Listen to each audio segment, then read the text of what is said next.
अस्सलाम वालेकुम, मैं हूं हमाद सैल और आप देख रहे हैं क्रिप्टोफिकर। आज की इस वीडियो में हम इथेरियम मर्ज, इथेरियम की कुछ अपग्रेड और प्रूफ ऑफ स्टेक की कुछ फ्लॉज को जो है वो डिस्कस करने की कोशिश करेंगे। इसी के साथ क्रिप्टो करेंसी की कुछ अहम खबरों को जो है हम डिस्कस करेंगे, जिसमें यूएसडीटी भी जो है वो शामिल है, और कोशिश करेंगे कि वीडियो शॉर्ट हो। यहाँ पर अगर आप देखें तो ग्रे ग्लेशियर अपग्रेड की अनाउंसमेंट जो है वो 16 जून 2022 को हुई थी, जिसके बाद सिफोली नेटवर्क ने आना था। दोनों की जो टेस्ट नेट जो हो चुका है, जिसको क्रिस्टाइन किम ने जो है वो रिपोर्ट किया था 24 जून को। ग्रे ग्लेशियर के हवाले से सिफोली नेटवर्क की अपडेट वगैरह भी जो है वो इनकी इसी थ्रेड में जो है वो मौजूद थी, जिसमें इन्होंने टिम के हवाले से भी जो है वो अपडेट दी थी कि सिफोली नेटवर्क की जो डिटेल चीज़ें हैं जो इथेरियम के ब्लॉक में होंगी वो टिम जो है वो अनाउंस करेंगे। इन्होंने जो 1 जुलाई को जो इसको अनाउंस कर दिया था। अब यहाँ पर आप देखें तो सिफोली नेटवर्क के हवाले से अगर आप डिटेल चीज़ें जानना चाहते हैं तो यहाँ पर जाकर जो है इस ब्लॉग में आप इसको स्टडी कर सकते हैं। यूज़र्स के लिए कुछ ख़ास इन्फॉर्मेशन या ख़ास चीज़ें इसमें जो मौजूद नहीं है, लेकिन एक इंपॉर्टेंट चीज़ जो है यहाँ पर है कि सिफोली नेटवर्क और ग्रे ग्लेशियर का जो हार्ड फॉर्क था उसके बाद जो है वो द डिफ़िकल्ट बॉम्ब एक तरह का अपग्रेड समझ लीजिए, वो जो है वो 100 दिन की लिए जो है वो अहेड हो गया, आगे चला गया। यहाँ पर मैं आपको अगर इसको शेयर करूँ तो Ethereum network has rolled out a new schedule upgrade called grey glacier pushing the difficult bomb back for another 100 days. अब ये तकरीबन राउंड अबाउट सितंबर के एंड में कुछ लोग कह रहे हैं, कुछ लोग कह रहे हैं अक्टूबर के शुरू में जो है वो द डिफ़िकल्ट बॉम्ब जो है वो आपको होता हुआ नज़र आएगा, जिसके बाद आपको मेन नेट में जो है वो कुछ टेस्टिंग या हार्ड फॉर्क होते हुए नज़र आएँगे इथेरियम के, और आपको फिर जो है वो एक तेज़ी नज़र आएगी इथेरियम मर्ज के आने में। लेकिन इथेरियम इस हवाले से आप चाहें तो वीक इन इथेरियम न्यूज़ है, ये भी डिटेल चीज़ें जो वो शेयर करता है इथेरियम अपग्रेड वगैरह के हवाले से। क्रिस्टाइन किम ने भी जो है वो सिफोली नेटवर्क को जो है वो शेयर किया, जिसमें इनका भी यही कहना है another delay to the difficult bomb was activated on Ethereum past week. तो आप चाहें तो क्रिस्टियन किम को भी जो सिफोली नेटवर्क की अगर आप डिटेल जानना चाहते हो तो यहाँ से देख सकते हैं। इंपॉर्टेंट चीज़ मैं यहाँ पर आपके साथ शेयर करता चलूँ तो विटालिक जो हैं वो जिम सॉन्ग की एक ट्वीट को जो है वो रिप्लाई कर रहे हैं। मैं यहाँ पे आपके साथ शेयर करता चलूँ। Proof of stake does not solve the Byzantine general problem. Proof of stake जो है वो बाइजेंटाइन जर्नल प्रॉब्लम को सॉल्व करने में इतना अच्छा नहीं है। अब इस पे जो है वो विटालिक बटा ने एक स्ट्रिक्ट रिप्लाई दिया। उन्होंने कहा एक ए चीज़ है, दूसरी बी चीज़ है। अब इसमें मैथमेटिक, एल्गोरिथमिक और फिलॉसफी को आप बेस्ड बनाकर जो है वो एक ए चीज़ को राइट कहें और बी चीज़ को जो बिल्कुल डंप कह दें, ऐसा कहना जो बिल्कुल गलत है। ये तो सिर्फ़ इन्होंने सिंपल एक ए और बी करके जो है इसको डिफ़ाइन किया है। अब ये एक्चुअली होती क्या चीज़ें हैं, उससे पहले जिमी सॉन्ग को मैं आपके साथ शेयर करता चलूँ। उनके तकरीबन 307 के फॉलोवर्स हैं ट्विटर के ऊपर, बिटकॉइन ओपन सोर्स कोडर हैं, और ये इनकी वेबसाइट है। चाहें तो आप यहाँ पर भी जाकर जो है इसकी अपडेट ले सकते हैं। अब इनका कहना क्या है तो मैं आपके साथ शेयर करता चलूँ। आप चाहें तो खुद भी इसको शेयर कर सकते हैं। बाइजेंटाइन जर्नल प्रॉब्लम होती क्या है? तो इन शॉर्टर वर्ड यहाँ पर अगर आप देखें, in a network where no member can verify. एक नेटवर्क जहाँ पे कोई भी मेंबर जो है वो वेरीफाई ना कर सके आइडेंटिटी शनाख्त ऑफ अदर मेंबर, दूसरे मेंबर की, how can member collectively agree on a certain truth. तो कैसे जो डिफरेंट मेंबर्स होंगे वो एक साथ जो है वो किसी एक सच पे जो है वो मुत्तफ़िक हो सकेंगे। इस किस्म की प्रॉब्लम्स को जो बाइजेंटाइन जर्नल प्रॉब्लम कहा जाता है। और जिम का जो है वो जिमी सॉन्ग का ये कहना है कि जो प्रूफ ऑफ स्टेक सिस्टम है वो जो है वो इस किस्म की प्रॉब्लम को सॉल्व करने में अच्छा नहीं है।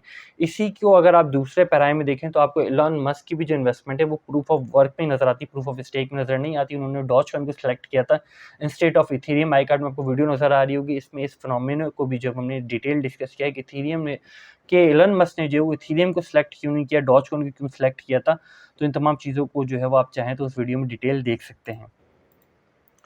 सेल्सियस के बारे से एक अच्छी खबर है, लेकिन सेल्सियस के ऑफिशियल अकाउंट से नहीं है। सेल्सियस जो है वो अपने लोन को जो पे ऑफ कर रहा है, लास्ट जो रिसेंट अपडेट है उसमें तकरीबन $4,000 के करीब जो सेल्सियस का लोन जो है वो रह गया है। अगर ऐसा हो जाता तो सेल्सियस दोबारा से अगर रिकवर कर जाता तो काफ़ी ज़्यादा अच्छी खबर होगी क्रिप्टो के लिए। लेकिन पीटर स्किप जो हमेशा बिटकॉइन को क्रिटिसाइज़ करते रहते हैं, तो उनका खुद का बैंक जो सीज़ हो गया है, बैन हो गया एक तरीके से, जिस पे जो क्रिप्टो कम्युनिटी उनको बहुत ज़्यादा क्रिटिसाइज़ कर रही है और उनको ये बात याद दिला रही है कि अब इनको जो है वो फाइनेंशियल फ्रीडम जो बिटकॉइन को कहा जाता है उस जानिब जो है वो आ जाना चाहिए, और उसके लिए कोई पॉजिटिव बात जो है वो करनी चाहिए। आप चाहें तो पीटर स्किफ के ऑफिशियल अकाउंट में भी जाकर जो है वो सिर्फ बैंक करके सर्च करेंगे तो काफ़ी सारी ट्वीट्स जो है वो आपको मिल जाएंगी। करेंगे उनके बैंक के स्टेटमेंट्स के हवाले से, जिन्होंने पीटर स्टेफन जो इसको क्लैरिफाई किया है। यूएसडीटी की एक डिटेल्ड रिसर्च रिपोर्ट जो है वो ब्लूमबर्ग ने जो है वो इसको पब्लिश किया है, जिसमें चीफ टेक्नीशियन ऑफिसर जो है वो यूएसडीटी के, जिनको हमने रिसेंट वीडियोस में आपके साथ डिस्कस किया, आई कार्ड में वीडियो नजर आ रही होगी, वहाँ पे हमने चीफ टेक्नीशियन ऑफिसर जो यूएसडीटी के, उनके क्या बयान थे यूएसडीटी के ऊपर, उनको डिटेल डिस्कस किया था। तो उन्हीं बयानात पे जो है वो ब्लूमबर्ग ने एक रिसर्च आर्टिकल जो है वो पब्लिश किया, जिसपे पीटर ब्रंट का ये कहना है इस आर्टिकल के आने के बाद, there is no way I would hold asset in theatre. अब कोई ऐसा रास्ता नहीं बचा है कि मैं थिएटर में जो है वो अपने एसेट्स को जो है वो होल्ड करूँ, ये पीटर ब्रंट का कहना है। आप चाहें तो इस आर्टिकल को डिटेल भी जाके रिव्यू कर सकते हैं, पीटर ब्रंट को भी रिव्यू कर सकते हैं, तो आपको इस वाले से डिटेल चीज़ें मिल जाएंगी। और चीफ टेक्नीशियन ऑफिसर जो यूनिवर्सिटी के, उनके जो बयान थे, उनकी जो चीज़ें थी, जो उनका पॉइंट ऑफ व्यू था, उसको हम प्रीवियसली जो डिटेल डिस्कस कर चुके हैं। क्रिप्टो करेंसी को देखें तो आपको क्रिप्टो करेंसी में ग्रीन बबल जो है वो अच्छे खासे नज़र आते हैं, लेकिन वीकली में अगर आप देख लें तो ऑल रेड ही जो है वो आपको नज़र आता है। फाइनेंशियल मार्केट को इस वक्त अगर देखें तो फाइनेंशियल मार्केट को इस वक्त देखना ठीक नहीं होगा 4 जुलाई में अमेरिकन स्टॉक्स खुलने से पहले, क्योंकि 1 जुलाई से अमेरिकन स्टॉक बंद है, काफ़ी अच्छा खासा गैप है, उनकी हॉलीडे भी थी 4 जुलाई को। तो अब उसके बाद जब मार्केट खुलती है तो उसके बाद मार्केट किस हिसाब से वेरिएट करेगी, वो काफ़ी ज़्यादा जो है वो इम्पैक्ट उसका होगा, कोरिलेशन होगा बिटकॉइन के साथ। इस वक्त अगर आप फ्यूचर इंडिसेस को देखें तो वो भी कुछ खासा पॉजिटिव जो है वो नहीं है। इस वक्त बिटकॉइन आपको परफॉर्म करता हुआ नज़र आ रहा है, क्रिप्टो परफॉर्म करता हुआ नज़र आ रहा है, लेकिन उसको लिंक करना फाइनेंशियल मार्केट से जो गलत होगा। जब फाइनेंशियल मार्केट खुल जाएगी उसी के बाद जो है वो आपको कोई कोरिलेशन नज़र आएगा। आप स्टेबल कॉइन के डीपैक को देख लें तो यूएसडीटी अपने आप को मेंटेन रखे हुए है, स्टिल यूएसडीसी भी मेंटेन है, और यूएसडीडी जो एल्गोरिथमिक स्टेबल कॉइन है ट्रॉन का, वो अपने आप को स्लोली ग्रेजुअली जो मेंटेन कर रहा है, 0.9916 पर इस वक्त जो मेंटेन है।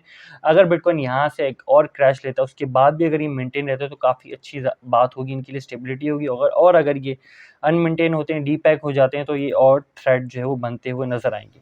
इस चीज़ को मैं आपके साथ शेयर करता चलूँ कि सीएमई गैप का जो ये वाला गैप था जिसमें बिटकॉइन ने 17,000 को टच किया था, ये वीकेंड्स में था। सीएमई गैप ने इसको जो सीएमई ने जो फ्यूचर ने जो इस गैप को फिलअप नहीं किया था वीक डेज में, यानी कि वर्किंग डेज में। तो लास्ट आपको ये नज़र आता है जो लास्ट वर्किंग डेज थे उसमें जो है वो 18,000 की इस रेंज और इस गैप को कम्प्लीटली जो है वो बिटकॉइन फिलअप करता हुआ जो है वो यहाँ से गो थ्रू होकर आगे ये अब इस वक्त जो है वो तकरीबन 19,800 के राउंड अबाउट जो है वो ट्रेड हो रहा है।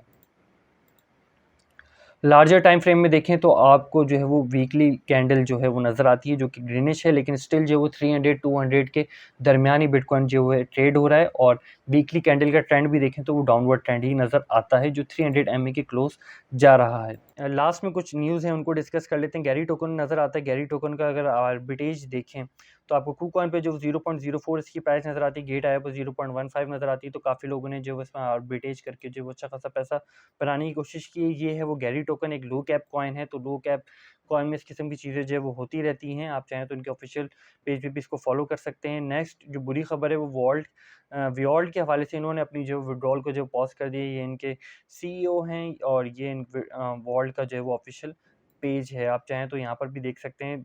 मेजर क्रिप्टो लेंडर वॉल्ट जो है suspend trading after 198 million in customer withdrawal. यही चीज़ जो है वो KuCoin के साथ करने की कोशिश की गई थी। एक तरह का फोमो क्रिएट किया गया था, एक तरह का पैनिक जो है वो क्रिएट किया गया था यूजर्स में कि KuCoin जो विड्रॉल को पॉज करने वाला है, जिसको जो है वो KuCoin ने अच्छी तरीके से जो रिकवर कर लिया। लेकिन काफ़ी सारी एक्सचेंजेस जो है वो इस चीज़ को रिकवर नहीं कर पाती हैं अगर उनके अगेंस्ट इस किस्म की चीज़ें जो हैं वो स्प्रेड आउट हो।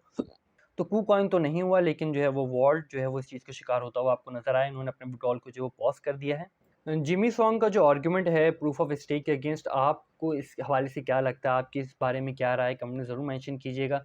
फिर वक्त तक के लिए इतना ही। फ़कीर को अपनी दुआ में याद रखिएगा। खुदा हाफ़िज़। नासिर फ़ी अमान।